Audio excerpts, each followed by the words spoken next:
let's go across the pond ourselves as London is getting ready to experience Philadelphia and the Philly fans joining us outside, I guess, of his incredible tavern, his amazing pub, Passyunk Avenue, is our man, JP Teti. JP! Yo, Anthony, what's happening, man? Dude, I love it. I'm like, I feel like I'm there. Give me, I'm street side. Now, are you outside Passyunk Avenue? I'm not, and let me tell you why I'm not. I'm in one of the poshest neighborhoods in London. I'm in a neighborhood called Mayfair right now, sitting in a square called Berkeley Square. Probably some of the most expensive real estate in the world surrounds me. They don't let Passyunk into places like this. I just came. I just came out of a meeting, and they knew if they found out I'm promoting Passyunk, I'll get kicked out of here. So I got to keep it on the down low. That's fabulous. The Mayfair in London is a little different than the Mayfair in the Northeast. It's a lot different. It's just sort of like I was just bumped into some people from Philly, and they say we're staying in Kensington in London. It's beautiful. It's nothing like Kensington in Philadelphia. That's fantastic. Hey, JP, do me a favor.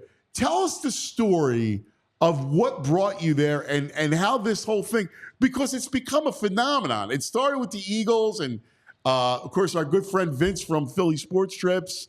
The whole thing's blown up. Yeah, so I've been here for 16 years, Anthony, and initially I came over to do a corporate job for a big American corporation. I was based in London, and it was a really interesting job. My territory was the Middle East and Africa, so I didn't spend much time in London at the time. I was traveling pretty much for the first 7 years I lived here. And then as part of that experience, I went to business school. When I was in business school, I started thinking about do I want to do this corporate stuff the rest of my life? I don't think I do. Also coming from South Philly Italian roots, you kind of always think about food. And in London, I was noticing there was a distinct lack of, Philly specialty Italian American fusion cuisine that I was used to eating when I was growing up. That, in addition to the fact that, talking to friends, which I thought that was odd because London's such a diverse place. Like, how could there not be this kind of food here? Right. Then I was talking to friends, just asking people, what do you guys know about Philadelphia? When I say Philadelphia to you, what does that mean? And people would often come back to me and say, I don't know, soft cheese, cream cheese. And I'm like, what? So not even like a big important city in America. And they're like, no, it doesn't even register. And so at that point, the sort of germ of the idea started developing. The Philly inferiority complex kicks in, and I'm thinking I did a bit of research. I knew there was a significant appetite for Americana, not only in the UK but in the wider Europe. And my sort of assessment of what was going on in the hospitality space was that the way that demand was being met was with really superficial, generalized concepts. And so I put all this thinking together and I said, what if we actually did an American hospitality concept that really drilled down into something regional, ethnic, idiosyncratic, and gave people a real glimpse into something, something quite unique. And we could create an immersive brand out of that. Maybe that's the way to crack this, this nut, which was this demand for, American food, drink, culture, etc. And that's really where the initial idea and the impetus behind Passyunk came. And, long story short, many years later, we've turned it into one of the best American hospitality concepts in the UK and Europe. And we're sort of on the march now. People know what Philadelphia is here. And I like to think we had something to do with that. I freaking love it. What a great story, man. It's brilliant. You're a very smart guy. How many do you have now? So we got 3 Passyunks in London, central London. We got one in the West End. We got one down in Waterloo. And we got one over next to the American Embassy in Battersea.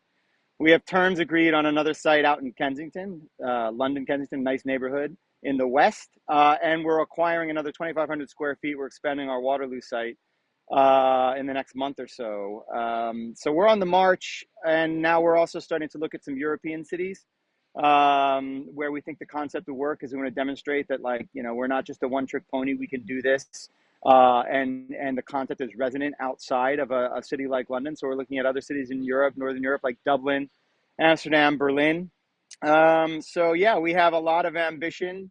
We have a lot of great feedback so far. We know that people really value this brand, and certainly the way we execute it. So we just want to make it bigger. We want to bring the Philly religion to more people. All right. Well, just save the Italian territory for me. All right, because You got it, man. I'll take care of Rome and Milan. All right. You got it, man. I was just there last week. I'll be honest, and I was on Capri, and we went into this sandwich shop, and I actually I couldn't believe the sandwiches that we got. It was like the closest thing to a Philly hoagie I've ever seen outside of the stuff we produce. So I was like, these people, there's some enlightened cats over here. I dig it. That's kind of how part of it came. Like the Italian sandwiches, like that. First of all, it's the bread, right? And Yeah, they don't yeah, junk it up. Like yeah. they those sandwiches are a lot like. I think that's kind of how we it kind of filtered in from here. And you were near Naples, and I think a lot of the Italian American culture comes from Naples.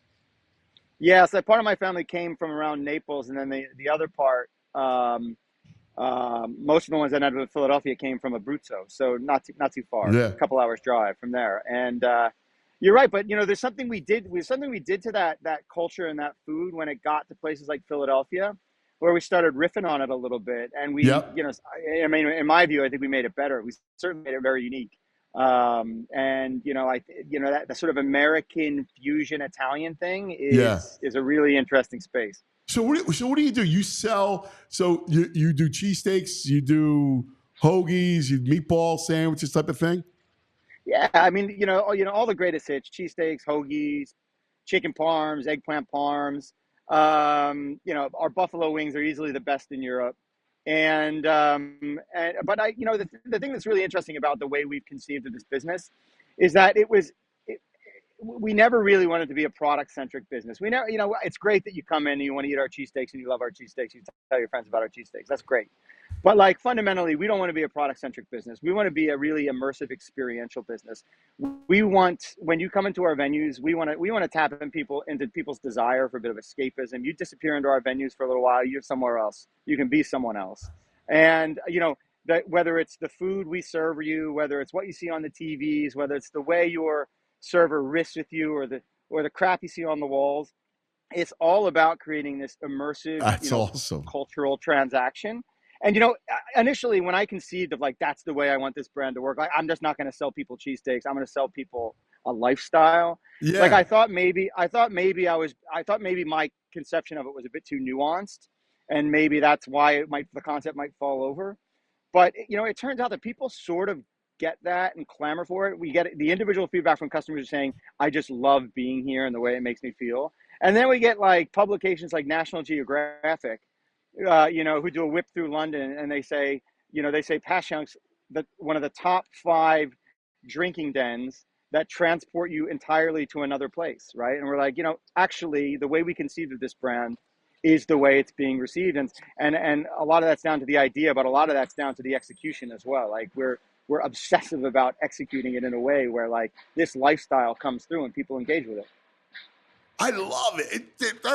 I love Philadelphia people that do big things, and I love your mind because you're so right. Like, and I'm glad you've been proven correct that nuance is everything. It's not just about let me just like sling cheesesteaks. Like that's not it.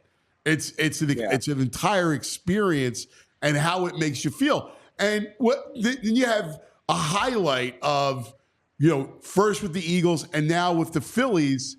And what's it going to be like with all the Philadelphians that are about to descend on England in London? Well, I mean, I can tell you, I got a taste of it last night. It's going to be complete chaos in the best possible way. I mean, these people, like the business and the brand embodies their energy, and they're just going to come and amplify it, right? That's what we're all about. We're all about repping these people, repping their lifestyle, and they're just going to help us take it to another level. I saw it last night. I was across all the 3 venues last night. The buzz, the vibe, the excitement. I mean, we're ready to party here, and wish you could come be with us, Anthony. I Oh don't know how my you missed it God, though. yeah.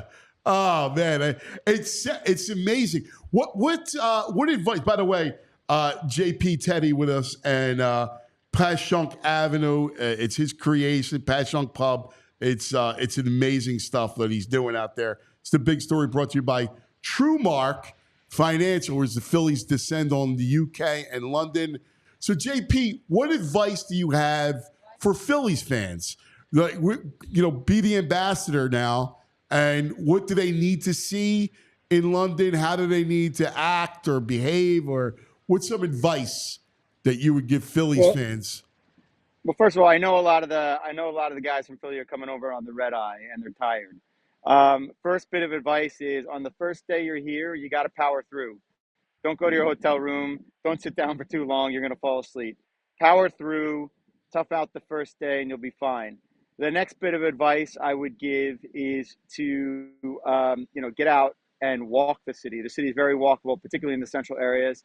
Get out, walk the city. Don't be afraid to use public transportation. It's all very easy. It's all very accessible. The weather's going to be okay, so we're not going to be rained on. Might be a bit chilly, so wear a jacket. But like, it's an amazing city to explore. There's so many great and important cultural links, particularly back to a city like Philly with the history that we have in being the birthplace of the birthplace of the nation. So get out and explore. Certainly come hang out at Passyunk because we're doing lots of cool stuff throughout the weekend. In addition to just having our venues, we've created a whole suite of additional activities so people could engage with the brand and be a part of what we're doing.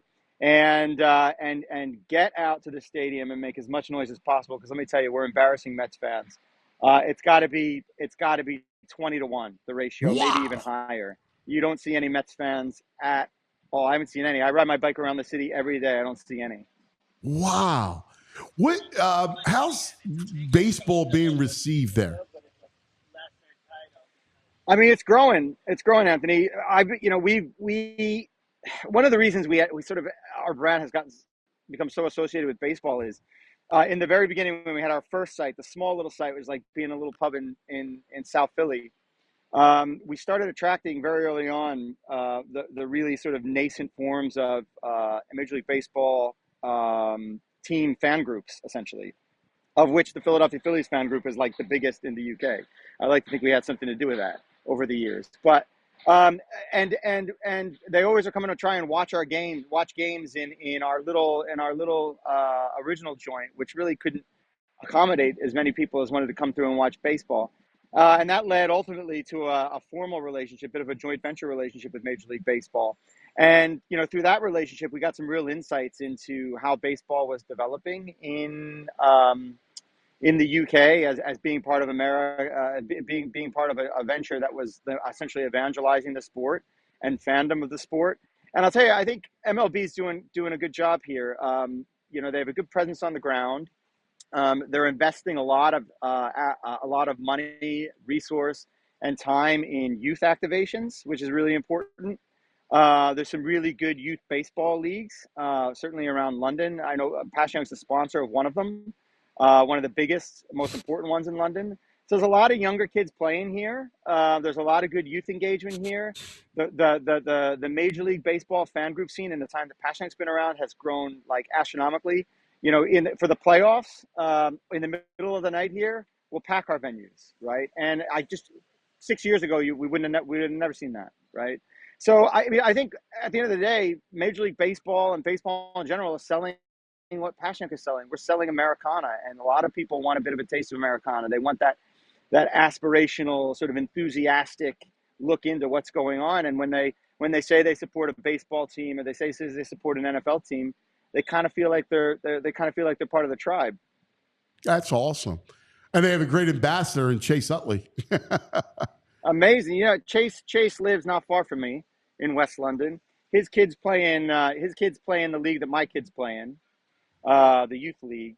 And it's been a huge boost to have him here, just to have him available to come around and do stuff, do fan engagement stuff. He's used the Passyunk platform quite a lot, as has Major League Baseball, to get in front of people and promote the sport to people. So it's been a huge asset to have him here. I got to tell you, I'm so proud of you, man. I love, so proud of Philadelphians that make a big mark in the world. I'm a Europhile. I love it. I love the culture and the melding of culture. And what you've done is really awesome, dude. I'm just very proud of you, JP. Thank you, Anthony. Appreciate it, man. And the support, I'll tell you, it's been really fortifying. Even in the darkest times, as we were building this business, the support we got from back home was unflinching and robust at all times. And without that, there were some times probably when we wanted to tag out of this thing, and now we see that it was all worthwhile. So we appreciate it. All It the love was and so support. cool. Like, I'll never forget with the Eagles first, and we heard about you, and I was like, "Oh, this is awesome, man!" Like, and we'd have people calling from the bar and from the pub, and it was dynamite. So cool. Yeah, man, it's been a great experience. We have a lot more to do before we get to a point where we're going to be satisfied. But every once in a while, we step back and we can feel some thanks and some gratitude for what we've done so far. Well, listen, enjoy this weekend. It's going to be a great weekend. Philadelphia comes to you in London. It's going to be awesome. So enjoy it, my brother. All right, and I know you'll represent because you always do. Thanks, bro. Come over and see us soon. Can't wait. Can't wait. No, take care, man. JP, man, it is unbelievable. The Passyunk. See you guys. Like, how great is that? We all silly like the mayor.